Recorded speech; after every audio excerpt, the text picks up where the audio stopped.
Now, earlier today, First Minister Peter Robinson outlined how important the role of the banks was in helping get the economy back on the road to recovery. However, he said there was a gap between what the lending institutions were telling him and the stories from ordinary people seeking to take out loans.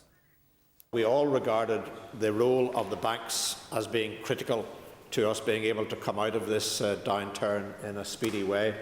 and most importantly, the preparedness of the banks to continue to lend money. The Deputy First Minister and I have had a series of meetings with the banks, and I have to say there appears to me to be a gap between what the banks are telling us about their willingness to lend money and the amount of money that they have to lend, and the stories that we are getting on the ground, meeting from businesses and from farmers and others who are finding it exceedingly difficult to borrow that money.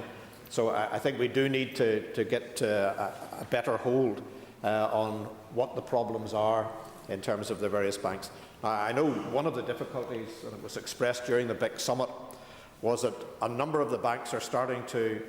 move back to their base and lending money in their own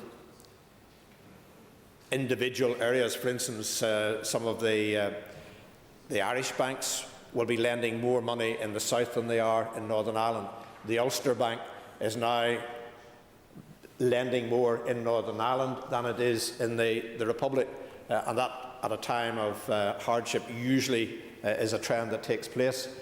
In a UK context, that has happened, which means that many of the foreign banks that were based in the United Kingdom are now not lending in the United Kingdom, which means that even if the UK banks do increase their amount of lending, which under the instructions of the government they are being pressed to do, it is not meeting